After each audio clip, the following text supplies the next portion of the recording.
Hello there everybody and welcome back to the railway. Today join me here on the lane where I have got a bit of a different unboxing for us today.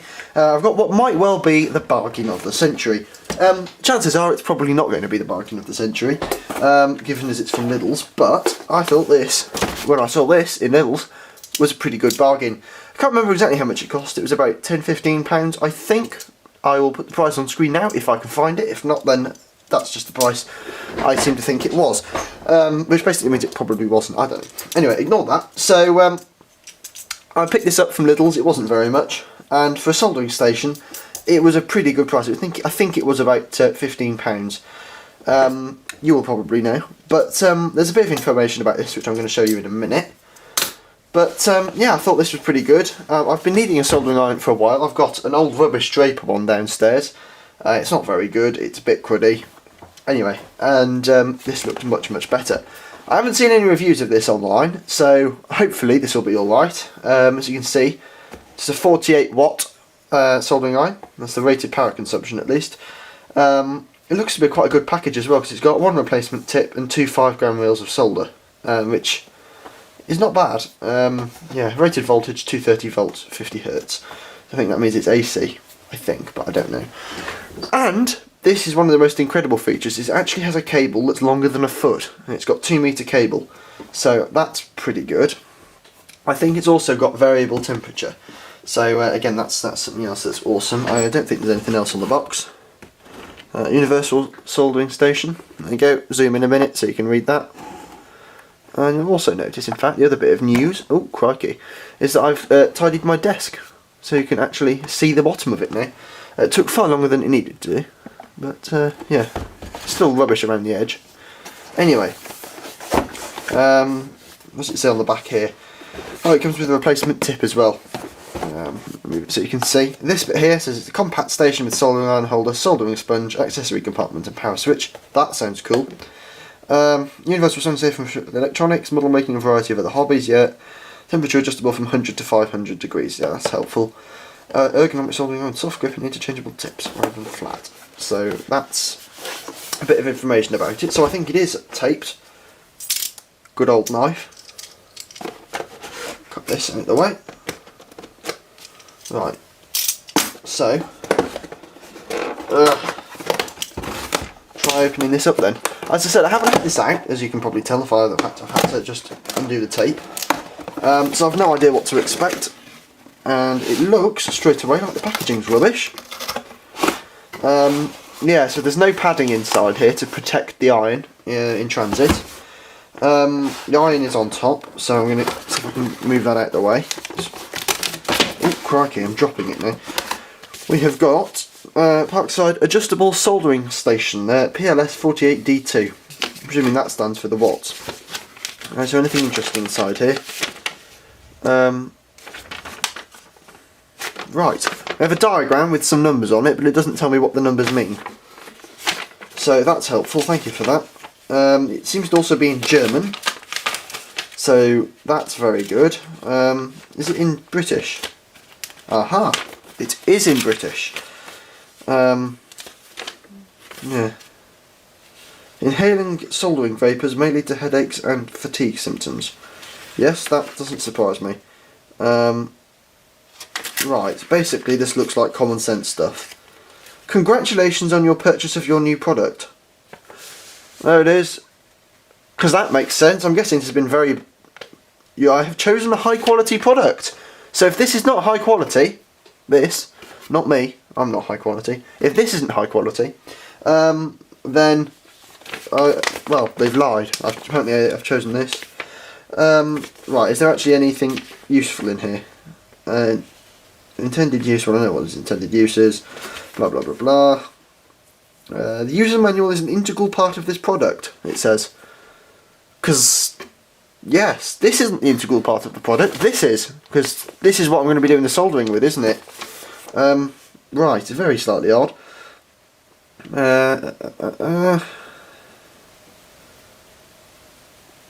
Right.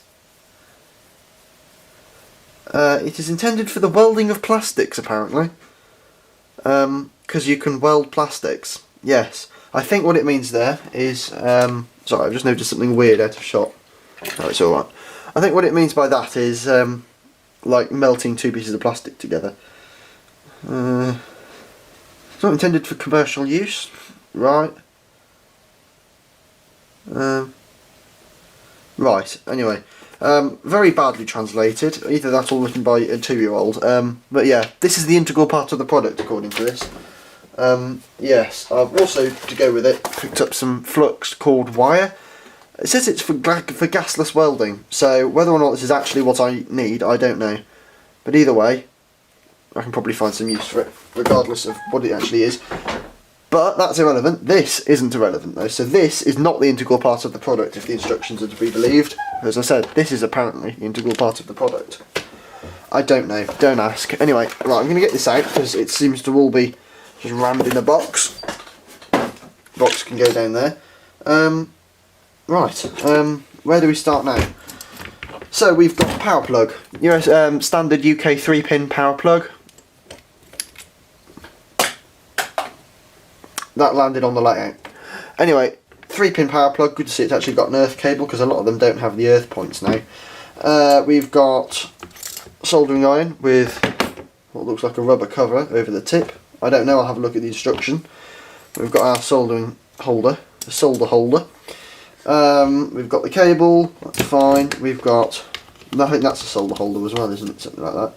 Our little temperature dial, that's good. And we've got our power switch there. I think that's a soldering sponge, yeah, there it is. And there's the two bits of wire. And in fact, the interchangeable tips in there as well. And now I've mucked around with it, I can't get it to shut. There we go, it's shut. Anything else on it? No. Right, okay. So, that's it. There's really not much to it. It is quite a simple one. I think, does that slot in there or something? I don't know. I'll have a look at the instruction in a minute, because there's no point in me messing around with that for half an hour. Anyway, we have our soldering station. I'm going to have a quick read of the instruction manual, plug it in and quickly test it. So, I'll see you guys in a minute when I'm doing that. Well, it seems to be very emphatic about the point that there's a danger of electric shock, risk of burns, caution, danger of fire. And on the next page, it gets better. Caution, risk of injury. Caution, risk of poisoning. Now, I don't know about you, unless you're working with lead-based solder, which I don't think you can buy in the UK anymore, but if this is lead-based solder, then this is they shouldn't be selling this product, because I don't think they're supposed to sell lead-based solder. If you do know anything more about that, tell me. But I don't think they're supposed to be selling lead-based solder. I don't use lead-based solder, but they shouldn't be selling it anyway. It doesn't actually state whether that's lead-based solder, but the fact it keeps saying caution, risk of poisoning indicates that that is lead-based solder.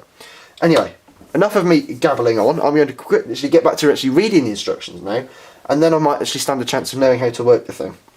Right, let's go. Right folks, I am back, and we're currently downstairs, so apologies for the rubbish lighting and any sound you might get from outside. So I've got here a bit of my layout wire. I have stripped the end, not very well, but I have stripped the end. You probably can't really see that. Let me see if I can focus the camera. Right, so I have here a piece of nickel silver rail, just a bit from my scrap box. I think everyone's got a scrap box full of bits of nickel silver rail, haven't they? Anyway, so yeah, it might be down to this rubbish solder I'm using, but I'm going to see if I can get it to work with the soldering iron. So I'm going to see if I can desolder this rubbish solder off the end. So for that, I'll just heat that up and then knock it off onto... I'm going to pause this video right here, just to give you guys a bit of a backstory to why I'm using a bit of rail, not track. So I've been trying to do it up until now on a bit of triangle track. It was rusty and not very good quality, and it wouldn't stick at all. So I've been trying it and getting quite irritated with it, to be honest. I didn't get irritated with it on camera, but it was rather irritating that it wasn't sticking. Probably down to me not using flux with it, or pre-fluxed wire. But anyway, that's beyond the point. It wasn't sticking to that, so I went upstairs and got a bit of nickel silver rail, as you can see. So hopefully that makes a bit more sense as to why I'm going on about desoldering bits from other bits and getting it back on the wire. So yeah, hopefully that makes some more sense, and I will now resume the video. Right, so I have here a piece of nickel silver rail, just a bit from my scrap box. I think everyone's got a scrap box full of bits of nickel silver rail, haven't they? Anyway, so yeah, it might be down to this rubbish solder I'm using, but I'm I'm going to see if I can get it to work with the soldering iron. So I'm going to see if I can desolder this rubbish solder off the end. So for that, I'll just heat that up and then knock it off onto there. Right, so that's done. I'm going to see if I can get some solder onto this rail. Hopefully it'll stick someplace other than the rail head. Oh wow, that's a horrible smell. It might be down to the fact I need to flux this. Right,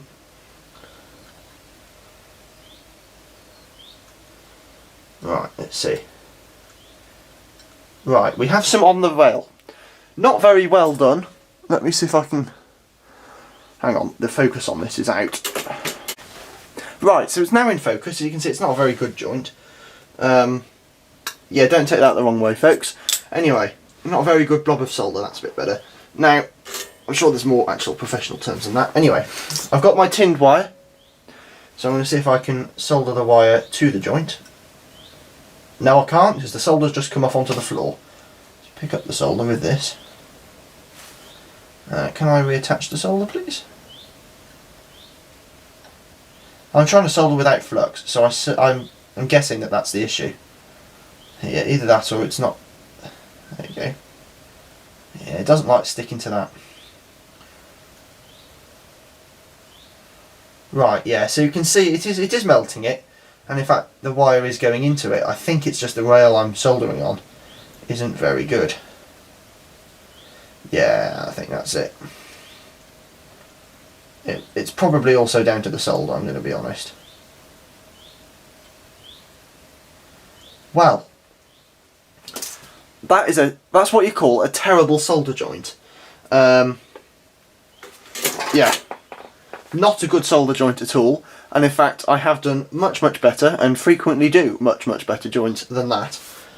But I was going to say it's actually secure. It's not. I've just pulled it off. So, yeah, I think it is down to the rail that I'm using. So I'm just going to turn this around, and hopefully there's some. Yeah, there you go. That's a bit better. On the bottom of the rail. So, if you ever need to solder on the bottom of a rail, you should be in luck, because you know. Well, you might be in luck. I don't know. Let's see. Heat this up off the floor. Will it stick to the bottom of the rail? Yes. Right. Hopefully it'll actually stick now. You'll probably see all this as a montage or something. Either way. Now there's nothing here. I've now got solder all over the soldering iron. And it's not heating up that solder very well. Right. Yeah, it doesn't like sticking to that, I'll give it that. As I said, I suggest that's down to the solder. I've had this solder for years. I haven't done anything with the solder. There you go. Right. It is possible to make good joints with this. I'm pleased to report, as I have just done so. And I've now also covered the end of my new soldering iron in crap, but that's kind of inevitable anyway, isn't it, really? Yeah, I'll sort that out in a minute. Anyway, the point is, you can make good joints with it. You just need to do it on the bottom of a rail. It's not great if you want to... Right, turn that off now. If you want to make joints on bad surfaces, I suggest you either clean them or use flux, neither of which I did. But you can see on a slightly cleaner area, it is absolutely fine. And in fact it's quite sturdy, in fact. So yes, I'm going to head now back up to the workbench, which you'll probably see in about 20 seconds. But for me it'll be a good few minutes, because I've got to wait for the soldering iron to cool down before I can carry it back upstairs again. Anyway, see you in a couple of minutes. Right, so we're back upstairs, and just in time for me to give you my verdict then. And I just realised the solder sponge has gone missing. So I'll go and get that in a minute. But, first of all, what do I think of this? I think, personally, that this is a very high quality, well-made machine. Well, it's a machine tool. It's not a machine. But yeah, it's high quality, well made. I think that it also does the job very, very well, and especially for the price I paid, it is a good bargain. There's a couple of cons with it. So, for example, it did take a little while to heat up, but it's always going to take a little while to heat up. Yeah, there's a bit of a couple of design gaffes, and a bit of a couple, not one couple, a bit of one. Is that one? I don't know. Anyway, a couple of gaffes I noticed with it. So if this wire, out of the box, this wire, if you just plugged it in with it still called the wire at the back, as I've set up the wire now about 6 times, anyway, it would have curled round and you would have the ability for it to touch the tip of the soldering iron if it were hot in there. Admittedly, you're supposed to uncoil it, but I'm sure some people don't. So maybe that's a bit of a design gaff, but it is a sorry, it is a bit of a gaff there, but it is a well-made tool. It's a good tool. I would recommend getting one if you don't have a soldering iron. I'm sure there are better soldering irons on the market than this, but for what I need it for, this is absolutely fine. The reason it didn't solder very well to that piece of track is just because it was covered in rubbish from being put in storage for ages. But that's what flux is for. So if you've got flux, you should be absolutely fine. And I said I've got this flux cord wire here. I've no idea if that's good for soldering, so I will have to try that at some point. But yes, I think, to be honest, it's a good tool. It's definitely worth buying. So if you're in Lidl's or Aldi or somewhere and you see something very, very similar to this, pick it up because it's worth it. And I think that's all from me, really. So on that note, I'm going to give a quick shout out to Expo Tools for making layout wire. Haven't been paid for this. They didn't send this to me for free or anything. I did buy this. It cost me £2.65 from the Hereford Model Centre. Anyway, but shout out to Expo Tools because why not? And Lidl's. There you go. Shout out to Lidl's. Shows that I'm a bit of a cheapskate. Anyway, that's enough of me rambling on. So thank you guys for watching. A big shout out to you as well, obviously, for watching the video and putting up with me for all this time. If you have enjoyed, please don't forget to leave a like, comment down below, share and subscribe. We are very, very close to 500 subscribers at the moment. So if I could get to 500 subscribers before, I don't know, April, that would be quite nice. No, end of April. That would be quite nice. It'd be nice if I could get it to April, to be honest. But anyway, so yeah, thank you for watching. I really do appreciate it. As always, if you have enjoyed, don't forget to leave a like, comment down below, share and subscribe. And I will see you all guys. I'll see you in the next video. Until then, bye for now.